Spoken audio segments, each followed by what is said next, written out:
Bien, acá estamos nuevamente en un espacio nuevo de esto que denominamos el colibrí, un espacio que pretende fomentar la lectura y con ella fortalecer la capacidad de análisis, enriquecer el vocabulario, dar lugar a la empatía, habilitar las emociones, ¿por qué no el entretenimiento también? El mundo interior enriquecido e invitarnos a la imaginación también. Este espacio que pretende por lo menos algo de eso y de fomentar el hábito lector. Hoy vamos a hacerlo con un viejo amigo, con alguien que en algún momento tuvimos juntos un programa de utopías. Pero lo voy a saludar, le voy a dar la bienvenida y le voy a pedir que se presente a mi amigo. Bienvenido. Hola Eduardo, qué gusto, qué placer saludarte, saludar a toda la gente que comparte este espacio, este momento. Y vos querés que yo me presente a mí mismo. Bueno, Yo quiero que vos me digas trataré, quién sos y qué haces. trat- trataré de hacerlo este, para, para que la gente sepa un poco. Mi nombre es Darío Gabaldo, yo tengo 3 lugares de referencia. El lugar donde nací, que es Corrientes, capital, provincia de Corrientes. El lugar donde viví, que es Las Flores, provincia de Buenos Aires. Y el lugar donde vivo desde hace 6 años, que es Río Grande, provincia de Tierra del Fuego, Atlántida e Isla del Atlántico Sur. Soy periodista, locutor. A lo largo de mi vida fue todo lo que hice. Y en este último tiempo incurrí en algunas otras debilidades y me dediqué o me estoy dedicando a la gastronomía. Bueno, Claro, básicamente es eso, ¿no? claro. Cuánto para decir, Darío, y cuánta oportunidad de hacer, ¿no? De brindarte y abrirte hacia distintos lugares. Pero una pregunta de rigor de este espacio es eh, invitar a quien está con nosotros en este espacio, en este caso vos, Darío, que llevarte a esos primeros tiempos en que vos, lo más lejano que recuerdes, tus primeros contactos con la lectura, con los libros.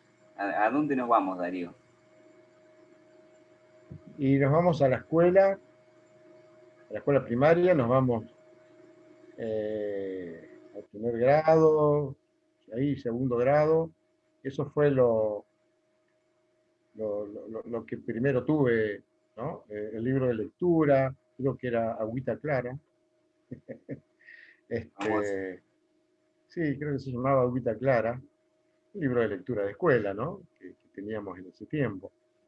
Y luego, bueno, fueron otros libros de lectura, pero a partir de ahí es como que uno empieza a tener contacto con otras formas, ¿no? Con otros títulos. Algunos libros de ese tiempo que pude leer, de los primeros, ¿no?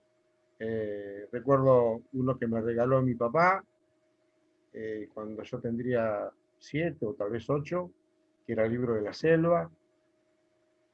Y después, bueno, esos libros que son parte de la infancia de casi todos, que uno recuerda con mucha nostalgia, seguro de que tal vez nunca más uno vuelva a toparse con ellos, como Platero y yo, por ejemplo, ¿no? Libros que estaban en la obligatoriedad casi de la lectura en esa primera formación escolar. Bueno, creo que arranqué con esas. Después, bueno, me fui juntando, obviamente, a medida que pasaba el tiempo, con lecturas un poco más complejas, un poco más, qué sé yo, difíciles por ahí, ¿no? Pero todavía sin entrar en el texto,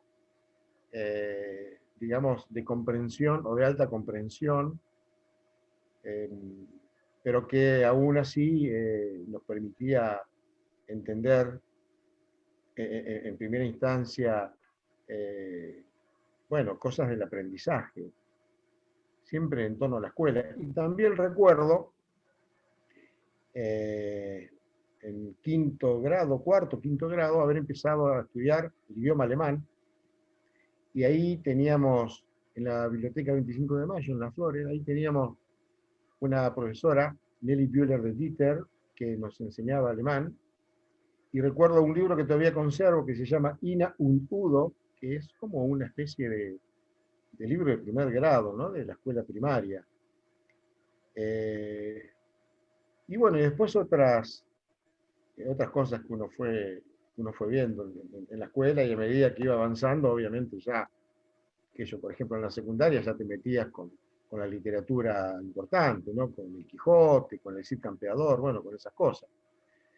Y a partir de ahí uno empieza a tener por ahí su propio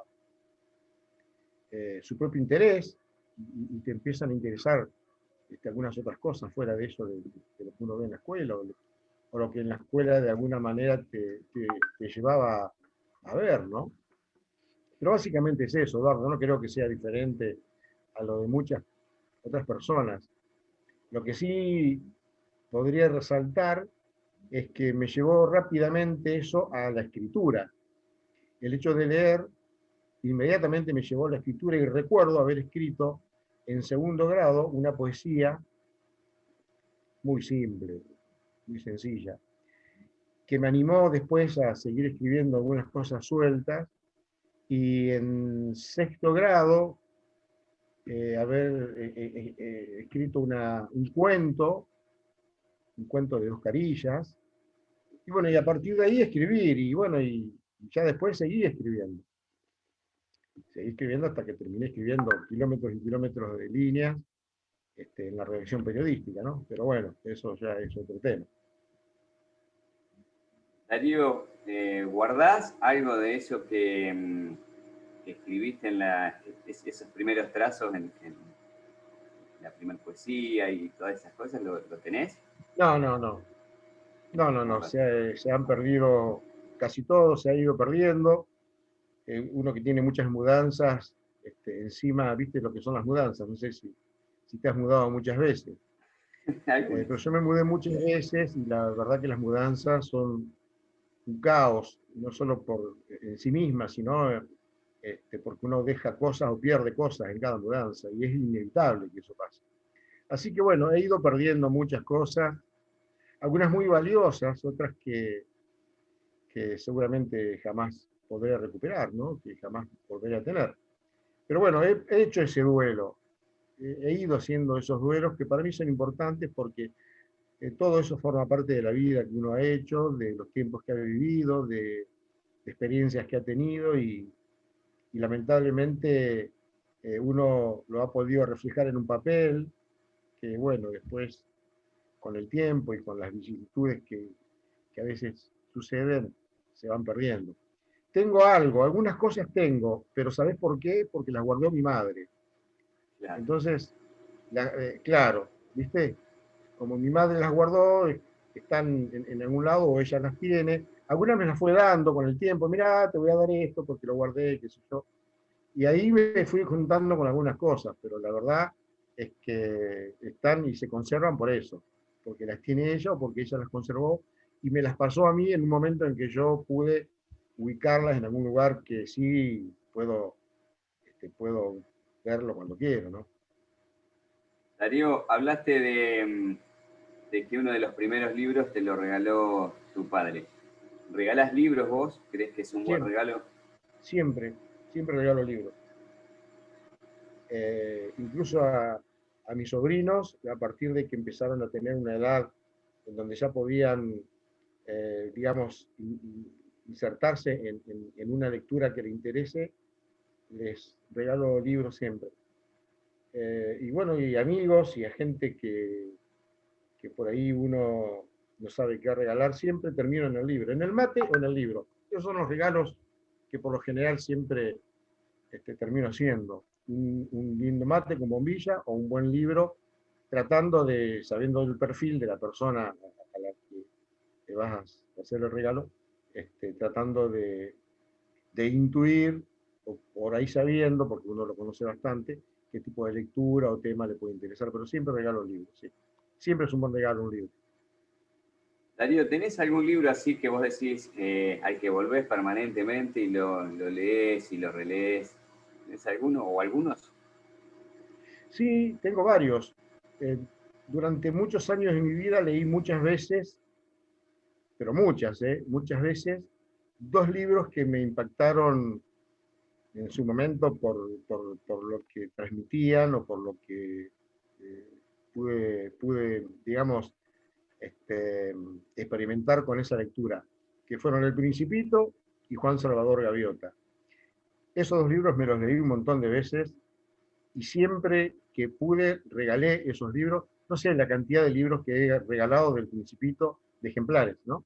Del Principito y de Juan Salvador Gaviota. Eso fue en una etapa de mi vida. Después hay un libro al que recurro siempre, que es Patas Arriba de Eduardo Galeano, que no me canso de leerlo y de releerlo. Y otros libros que de tanto en tanto me, me devuelven a otros tiempos, pero por ahí con otra mirada, uno crece, uno va cambiando por ahí alguna forma de ver las cosas, no es lo mismo a los 30 que a los 50, y entonces cuando uno relee, eh, eh, no sé, textos de algunos años, eh, por ahí tiene otra sensación, tiene otra, experimenta eh, otra, digamos, comprensión de algo que por ahí el autor quiso decir. Y después hay libros también que me han marcado mucho, que he disfrutado mucho, ¿no? Eh, Algunos de Humberto Eco, Construyendo al enemigo, es un libro que lo recomiendo, es muy lindo, es muy llevadero.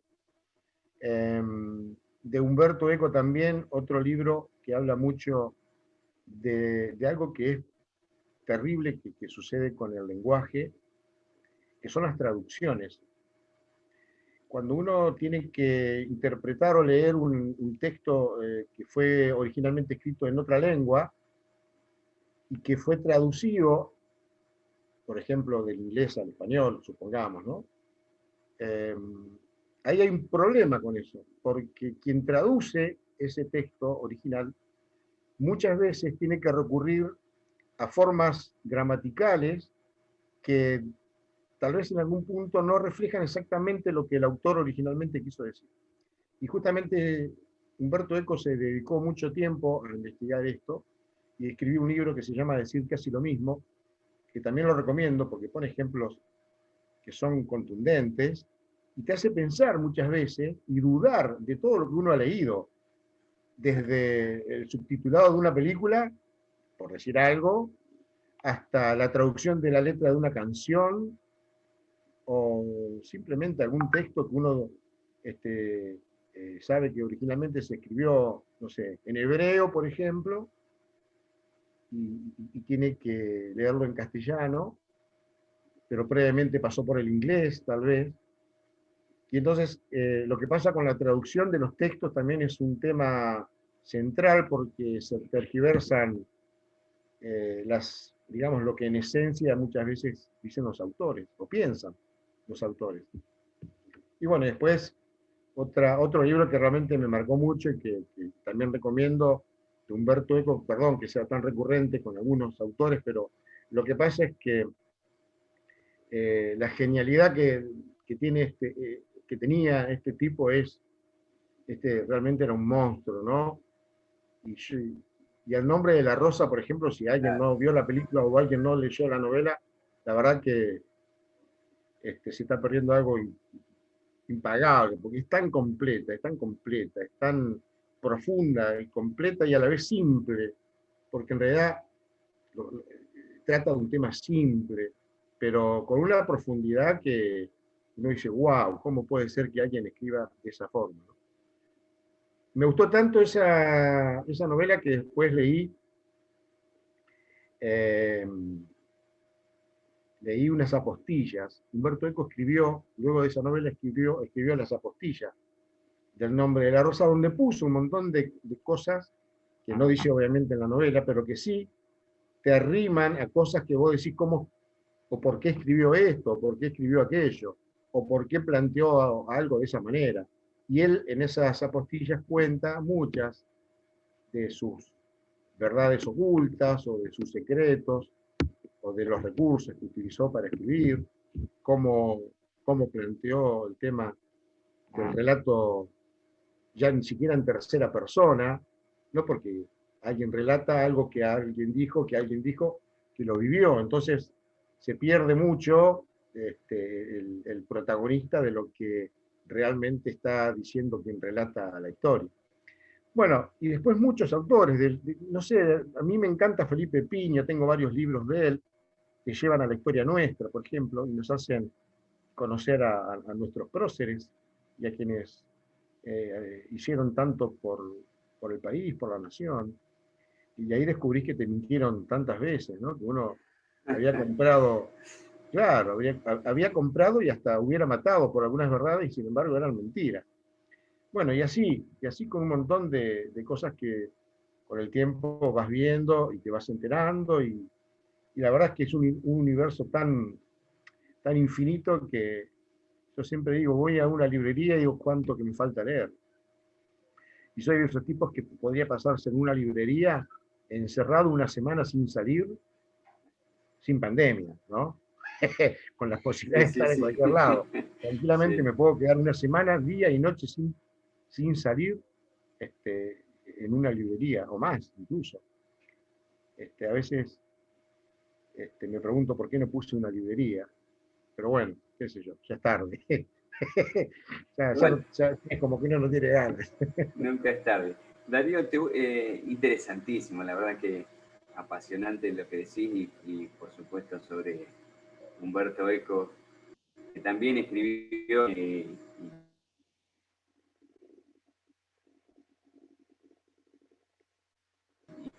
eso, aparte de tanto, ¿no?, que ha escrito Humberto Eco. Te tiro un título y me gustaría que lo recibas y vos que me sintetices qué te dicen estas tres cosas. El fútbol, juntos, ¿eh? El fútbol, los libros y la radio. ¿En qué pienso cuando decís eso? Esas tres cosas. ¿Qué te viene rápido a la mente? Sí, Eduardo Sacheri, Víctor Hugo Morales. Eh, sí, básicamente, Osvaldo Bayer, que ha escrito tanto de fútbol. Perdón, Osvaldo Soriano, quiero decir, que ha escrito tanto de Maestro, fútbol. maestro. Bueno. Este, y todo tiene que ver porque por ahí son tres pasiones, ¿no? Eh, por ejemplo, en mi caso, obviamente, no hace falta, creo que ya ni que lo diga, pero los libros, el fútbol y la radio, que yo han sido parte de mi vida. El fútbol no porque lo haya jugado, ¿no? Por supuesto, ¿no? Lo he vivido como hincha, básicamente, pero porque me gusta el fútbol, porque uno es un fanático del fútbol y le gusta ver fútbol, aunque no sea directamente de interés por el equipo de uno. De hecho, hoy hago un programa de radio partidario de un club de fútbol. El más grande. Este, ¿Eh? Del más grande. Claro, del más grande. No, yo diría que del más grande no, del único grande. Porque yo del más grande, ¿viste? Algunos dicen el más grande porque están en la misma línea. Y nosotros, yo creo que somos el único grande. Justamente esta semana se cumplieron 108 años que llegamos a primera y nunca nos fuimos. Así que casi 40.000 días que la Boca era. Pero bueno, esto dicho solo a la pasada, ¿no? Porque surge el tema. Pero el fútbol, los libros y la radio a mí me llevan yo a Dolina, a Víctor Hugo, a Eduardo Sacheri, a Soriano, y a uno que de algún modo se ha nutrido durante muchísimos años de todo eso. Darío, vos hablaste de, bueno, en mi caso estoy en la ciudad de Las Flores, a 180 kilómetros de capital, de Buenos Aires, de la ciudad autónoma. Vos estás unos cuantos kilómetros más y hablabas de las mudanzas, hablabas de los libros. Se dice por ahí, lo escuché en una película, que cuando uno viaja, hay cosas que no se pueden poner dentro de una valija. ¿Coincidís con eso? ¿Y qué cosas te puedas contar te parece que en tu caso no pudiste poner dentro de esas valijas? Y eso tiene que ver con todo lo intangible que es la experiencia que uno puede tener eh, en un viaje o yendo de un lado a otro. A veces un viaje no solamente es sinónimo de vacaciones o de turismo, ¿no? A veces un viaje es también sinónimo de trabajo, sinónimo de estudio. Yo, para terminar de estudiar, trabajaba, por ejemplo, y yo trabajaba en Las Flores y estudiaba en La Plata, y en Las Flores trabajaba en un diario, y entonces tenía que estar algunos días de la semana en Las Flores y luego me iba a La Plata a cursar otros 3 días. eh, y, y viajé mucho, por ejemplo, por esa razón en ese tiempo. Y eran viajes de trabajo, ¿no? Porque yo aprovechaba para dormir y descansar un poco en esos viajes porque realmente cursaba todo el día y luego había 3 días que tenía que estar encerrado en el diario escribiendo para la edición de esa semana y para eh, una o dos ediciones de la semana siguiente. Eh, y también otros viajes que tienen que ver con expectativas, ¿no? Cuando uno viaja a un lugar porque se propone iniciar una etapa nueva, porque surge un proyecto, porque de pronto se abren otras puertas, y entonces ese es un viaje de esos que uno dice son los que uno quisiera tener siempre, ¿no? Los viajes que te llevan a una nueva etapa, que, va, que vas cargado de adrenalina, de expectativas, de ganas, que son como esas ganas del amor en los primeros días, ¿no? Cuando vos empezás a compartir con otra persona y los primeros días son un poco eso, ¿no? Ese viaje a lo que no sabes qué es, a lo desconocido, pero a donde querés ir y a donde no te vas a bajar por ninguna razón de eso, ¿no?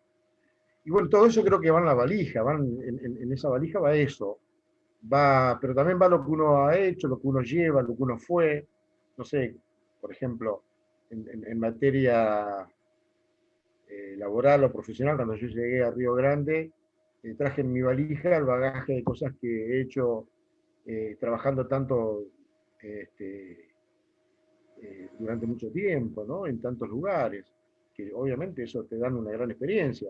Así que me traje todo eso. Y eso, por ahí es una carga que uno lleva, porque no tiene un peso, digamos, que se mide en ninguna balanza. Sin embargo, a la hora de tener que empezar, cuando uno llega a un lugar es como que empieza de cero, un lugar de donde no sos, donde no te conocen, donde tenés que por ahí demostrar, ¿no? Tenés que hacer ver lo que uno sabe, lo que uno hizo, o cuáles son tus capacidades. Y entonces ahí es cuando uno debe desembolsar todo eso, y no hay una forma de hacerlo, simplemente se hace. Lo sacás y lo haces. Y la experiencia te dice cómo tenés que ir y por dónde, y hasta dónde podés llegar, y bueno, y todo eso. Y vas midiendo, vas conociendo a la gente. La verdad que a mí la profesión me llevó a conocer en una ciudad tan grande como Río Grande a muchísima gente en muy poco tiempo. Hay gente de Río Grande que yo me sorprendo porque no conocen a otras a personas que son de acá, por ahí, y hace mucho que viven acá. Y yo que hace 6 años, la verdad conozco muchísima gente, muchísima gente.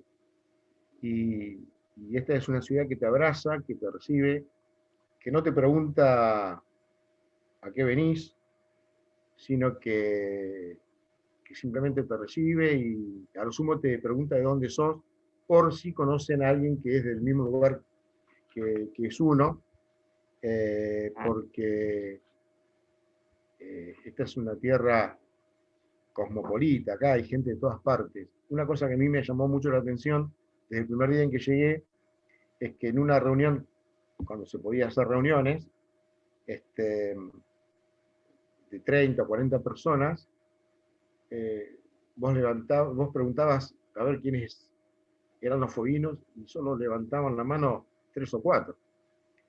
Y el resto empezaban de Formosa, de Chaco, de Salta, de Santiago, de Mendoza, de Misiones, de todas partes, de Córdoba. Bueno, gente de todas partes. Entonces es como que no te preguntan a qué venís, porque ya todo el mundo sabe que venís a intentar, que venís a probar suerte, que venís a empezar de nuevo.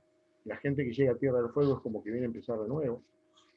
Algunos vienen con la idea solo de estar un tiempo y volverse luego de haber ahorrado algunos pesos o de haber comprado algo. Eso en otros tiempos, hoy ya no se puede tampoco eso. Y otros, bueno, hemos venido con la idea de quedarnos, de radicarnos y de quedarnos acá y hacer acá esa otra parte de la vida que nos falta y que uno ya no sabe cuánto puede durar, pero que vos decís, bueno, la verdad que este es un lugar al que uno puede venir a quedarse. Tiene muchas cosas extrañas. Por ahí otro día sería tema, por ahí nos vamos a ir del tema, pero empecé a conocer las costumbres, empecé a conocer la idiosincrasia, empecé a leer la literatura foguina, empecé a leer autores foguinos, y ahí vos te das cuenta que es como otro país, que es la Argentina, pero es como otro país, que es como diferente. No me preguntes bien por qué, pero hay como una cosa que te hace sentir que estás en otra parte. Pero Darío, bueno, por ahí, eh, esto a veces tiene que ver, y creo que pasa cuando uno va un poco hacia afuera de la provincia de Buenos Aires. Es como que si seguís a los escritores fueguinos, escriben imbuidos muy fuertemente de la raíz, y aman sus raíces, ¿no? Su cultura, y la defienden, y en base a eso gira, ¿no? Todo lo que producen. Lo mismo si vas hacia el norte. claro, claro, porque yo, por ejemplo, estuve algunos años viviendo en Misiones, en Posadas, haciendo una parte del secundario allá, y ahí ves que hay otra cosa que es totalmente distinta, es realmente el polo opuesto, ¿no? También Misiones es un lugar de asentamiento de colectividades, y ahí encontrás autores de la Mesopotamia, del ámbito guaraní y extranjeros, de otras colectividades, ¿no? Alemanes, ucranianos, polacos, bueno, y ahí en esa mezcla no sabes las cosas que salen. Realmente uno creo que ha podido conocer, aunque no lo suficiente, pero bastante como para hacerse una idea de todo eso y, y te quedan cosas, y bueno, y todo eso es lo que uno también lleva en esa valija cuando va viajando, ¿no? Ahora, mis viajes son a las flores, de vez en cuando se puede, eh, y a ver eso, a la gente, amiga, la familia, a compartir con personas que uno quiere mucho y que llevan el afecto, porque ha estado toda la vida con ellos. Y después, eh, no sé, Buenos Aires, eh, por ahí alguna otra aproximación, pero no más que eso. El tema de los viajes es un tema pendiente también, pero bueno, Eduardo, viste que para viajar se necesita plata y por ahí es algo que uno nunca ha podido tener, entonces te quedas ahí, ¿no? Darío, quiero volver un poco sobre esto de la valija, el tema de los olores. Las Flores es una ciudad muy característica porque aquel que llega por primera vez, rápidamente ese olor a tilo que es tan particular. Pero desde ahí quiero ir al olor, ese olor tan particular que tienen los libros, ¿no? Que te llevan y te remontan no sé a dónde. Y ese olor a mí me hacen acordar otros tiempos. Por lo general, cuando abro un libro, salvo que sea un libro nuevo, recién comprado, que tiene ese olor a tinta fresca, digamos, recién salió de la imprenta. Después, los libros que uno tiene tienen un olor que me llevan a otros tiempos, o porque por ahí tienen un poquito de olor a humedad, o porque por ahí tienen un poquito de olor a guardado, o porque ahí tienen un poquito de olor a polvo, a polvillo, eh, o porque en algún momento han estado cerca de algo y mantienen o conservan ese aroma. Tienen, sí, y hablan un poco los libros con el olor, y a mí inmediatamente me transportan a otros tiempos, a tiempos pasados, por lo general recordando cosas lindas y buenas. eh, no sé, nunca me han tirado con un libro en la cabeza, eh, eh, ¿no? Eh, y tal vez uno ha dado motivos sobrados para eso, pero por lo general todos esos contactos con los libros me remontan a tiempos lindos y cosas que recuerdo con mucha gratificación. Darío, se nos ha volado el tiempo así maravillosamente, hablando de la vida, de los libros, de la radio, de las pasiones, de esto tan lindo, ¿no? Que es cultivar el hábito lector. Nos quedan 4 minutos aproximadamente y me gustaría preguntarte qué desafíos te quedan, qué desafíos te quedan así en el corto plazo, por ahí, o cosas que vos, desafíos que decís, bueno, los tengo porque tengo esperanza de poderlos cumplir. Y si en alguno de esos desafíos aparecen los libros o la lectura, y si no aparecen, contame. Sí, sí, sí, estoy escribiendo desde hace un tiempo, estoy escribiendo cuentos, me gustaría algún día poder publicar un libro de cuentos, y estoy dando vueltas con un par de temas para ver si puedo ser capaz de escribir una novela corta, aunque sea. Pero yo siempre dije que cuando me jubile ya sé lo que voy a hacer. No me voy a hacer ningún problema porque lo único que voy a hacer es leer y escribir. Y voy a tener todo el tiempo para eso, así que espero tenerlo al menos, ¿no? Así que bueno, ahí creo que voy a poder acelerar algunas cosas porque hoy con la falta de tiempo realmente es muy difícil. A veces cuando tenés tiempo no tenés ganas y a veces cuando tenés ganas no tenés tiempo. Y ahí estás dando vueltas en esa situación, pero quisiera, sí, escribir. Este, no sé, es algo que tengo ahí pendiente, incluso siempre fue un deseo de mi viejo, él siempre me decía, algún día vas a escribir algo bueno. Y bueno, por ahí, por darle un poco el gusto, me gustaría tal vez poder hacerlo. Ojalá que pueda y ojalá que tenga tiempo, ¿no? Cuando, ya te digo, cuando me jubile y ya no tenga demasiadas obligaciones de actividades, seguramente si tengo el tiempo voy a poder hacerlo. Y bueno, y seguir leyendo, básicamente eso. Tenés libros, seguramente la biblioteca plagada de algunos que todavía no leíste. Tengo muchos libros que todavía no leí porque los tengo ahí reservados para cuando pueda tener tiempo de leerlos. Tengo muchos libros que no he leído. Tengo otros muchos que los he leído hasta una parte y tengo otros que los voy leyendo. Yo por lo general siempre leo dos o tres, porque por ahí, igual que por ejemplo con el tema de ver series, siempre tengo dos o tres series viendo al mismo tiempo, porque no me gusta estar siempre con la misma o quedarme siempre en la misma. Entonces voy viendo distintas, ¿no? Y a veces tengo ganas de leer algo, a veces tengo ganas de leer otra cosa y entonces hago eso. Pero sí, sí tengo libros que me esperan ahí pacientemente para que en algún momento los agarre.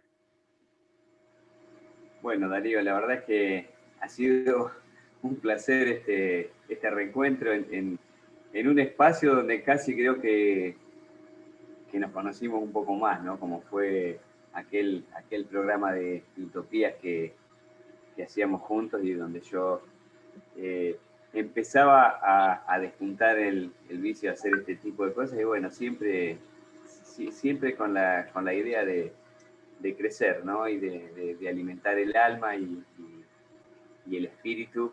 Y creo que hacer un programa fomentando el hábito lector es, a la vez que uno aprende, puede colaborar también con algún otro que escuchó el nombre de un libro o de alguno de los títulos que vos tiraste y tal vez lo acompañe en algún momento de su vida. Así que te agradezco muchísimo esta posibilidad de compartir el espacio. No, y yo te agradezco a vos y te felicito porque esta es una batalla que tenemos que seguir librando, tenemos que seguir luchando contra las pantallas, tenemos que seguir trabajando mucho para que el campo digital no se coma el papel, tenemos que seguir defendiendo la industria del papel, la industria gráfica, la imprenta tiene que seguir funcionando y tiene que seguir devorando litros de tinta, y esta es una lucha que tenemos que librarla de manera muy desigual, ¿no? Pero bueno, yo creo que lo que haces vos, lo que hace tanta gente, por ahí sin sin tantas posibilidades, sin tantos recursos, casi que hasta del anonimato muchas veces, se consiguen dar paso, y cada vez que de a una persona se pueda volcar a la lectura, yo creo que es una batalla ganada. Así que te felicito y ojalá que se sume más gente a defender la lectura, a defender el libro